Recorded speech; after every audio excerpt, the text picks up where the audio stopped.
In this video, I want to take a look at the relationship between level curves and the gradient. Remember, there's a relationship between the gradient and directional derivatives. That is, given a function of two variables and a unit vector u, the directional derivative in the direction of u is the gradient at whatever point you're at, dotted with that u, right? Which we saw was equal to the length of the gradient times the cosine of the angle in between those two vectors. Right?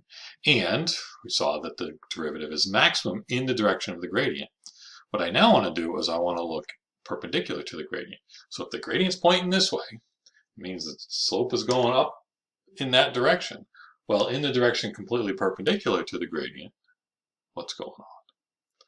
Well, what's going on is the angle is pi over 2. If the gradient's pointing this way and I'm looking that way, my unit vector is perpendicular, then this dot product is equal to 0. And you can see that with the cosine of pi over 2 is equal to 0.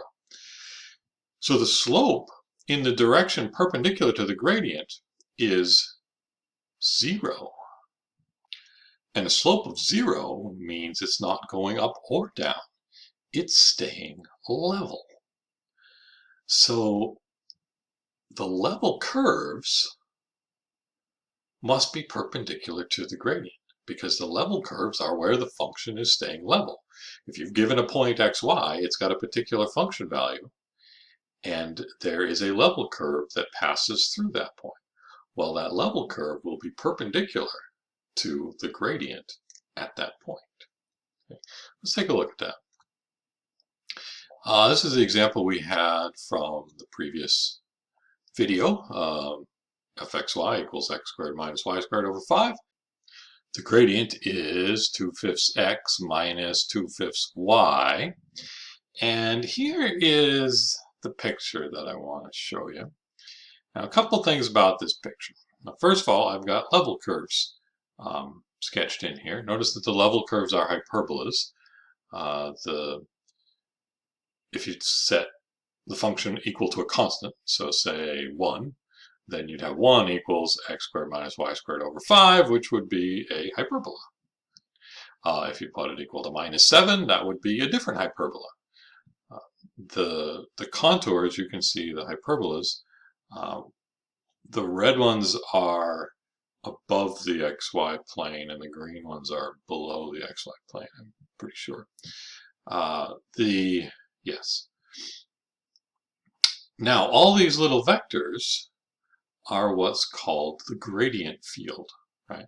Now, the gradient is the first example that you've seen of what we call a vector field, right?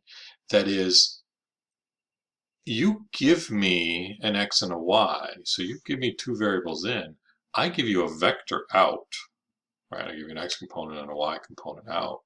So Calc 1 dealt with one variable in and one variable out. The beginning of this course with vector functions dealt with one variable in and multiple variables out. We've been looking at functions of several variables, which is several variables in and one variable out.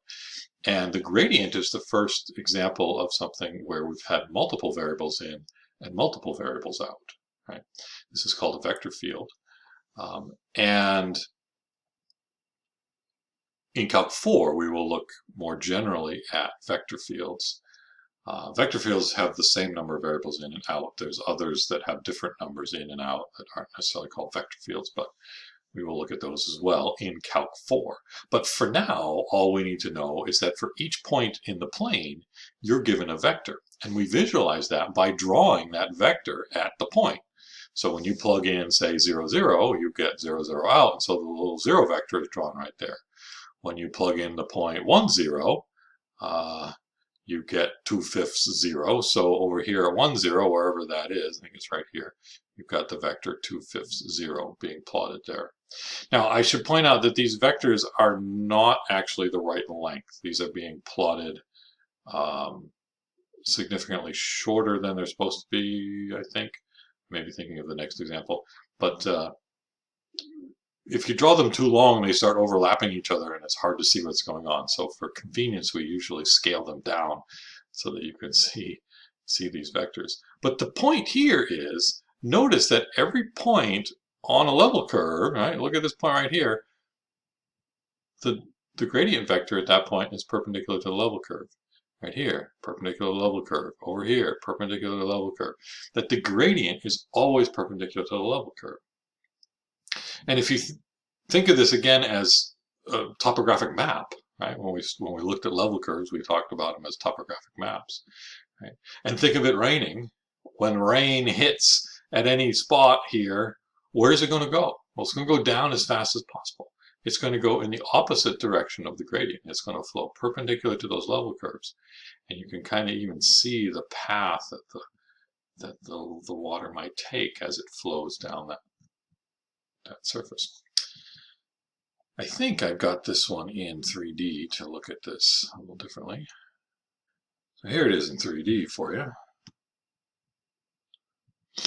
You can see the surface going uphill, here and there, and downhill there and there. And the gradient is in the xy plane, right? It doesn't point up or down. It just points in a particular direction, saying if you go in this direction, you will go up as fast as possible. Over here, you go up as fast as possible there. And you can see that all of these are pointing from the low spots, heading in the direction that gets you uphill. There's a saddle point right here, which then says, okay, you got to turn and go up that way to get uphill. Yeah. One more example. This is an example of how this is related to actually implicit differentiation. Find a vector perpendicular to the graph of this curve. Right? Now this is a function of two variables equaling a constant. Right? The graph of this thing, I believe, is an ellipse. I know it's an ellipse. You can see it down there. And if I give you a point, 2, 0, I think that's on there, 2 squared. Yeah, 2, 0, it satisfies that equation. So find a vector perpendicular to this curve. Right? Using implicit differentiation, we could find the derivative at that point and then say, well, the derivative is the slope of the tangent line, and then come up with a vector parallel to the tangent line, and then find a vector perpendicular. That would be one way to do this problem. But what I can do is I can say, let's think of this left-hand side of the equation as a function of two variables. I mean, it is. But think of it as, z equals that function of two variables, and you'd have this surface, this graph, this paraboloid, I believe. And we have just one particular level curve of that graph. We have the level curve of level 4.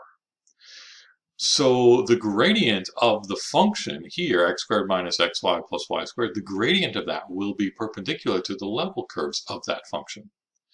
And this is one level curve of that function. So take a look at this.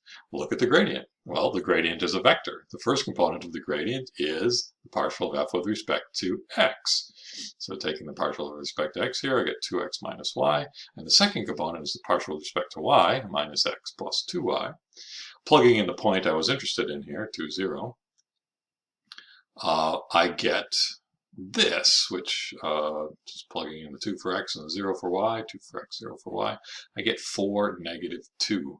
And so at the point 2, 0 right here, I get 4, negative 2. So 2, 0 here, this is pointed down this way a little bit.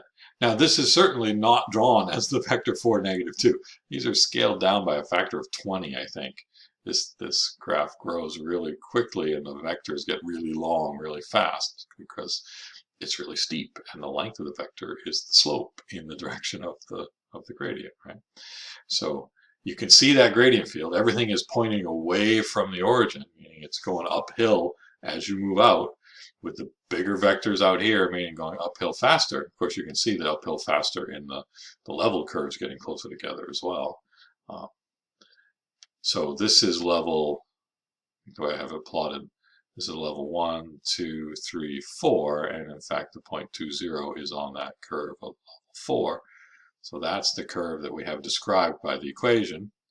But we get all those other curves in, to help us out to see that this is not just one equation. I mean, it is one equation, but it is one level curve of a function of two variables. And you've got a bunch of similar equations setting up a whole vector field where each of those vectors are perpendicular to the level curves. Now, we have a perpendicular vector. It's pretty easy to then produce a parallel vector if we wanted. For instance, we wanted to describe a tangent line at that point. Because if the vector 4, -2 is perpendicular, then I can just reverse the x and y coordinates and make one of them the opposite sign of what it is. So I could write it as 2, 4, or I could write it as -2, -4. Both of these vectors would actually be parallel to the curve at that point and could serve as the direction vector for a tangent line at that point. In general, it looks like this, that the vector, which is the gradient is perpendicular to the level curve. So reverse those and make one of them the opposite sign. So either this or that, right? Fy in the first component, negative fx in the second component, that, they're parallel to that curve. And notice that the slope of either one of these two vectors, rise over run, is negative the partial of f with respect to x over the partial of f with respect to y. This is precisely what we got from implicit differentiation, right? That dy dx was minus fx over fy. This comes from what we did with the chain rule back in that Calc 1 Nirvana video, but it also comes from the gradient being perpendicular to the level curve. So these two vectors are parallel to the level curve. And the slope of these two vectors is this. Anyway, there you go. There's a relationship between level curves and the gradient. They are perpendicular to each other.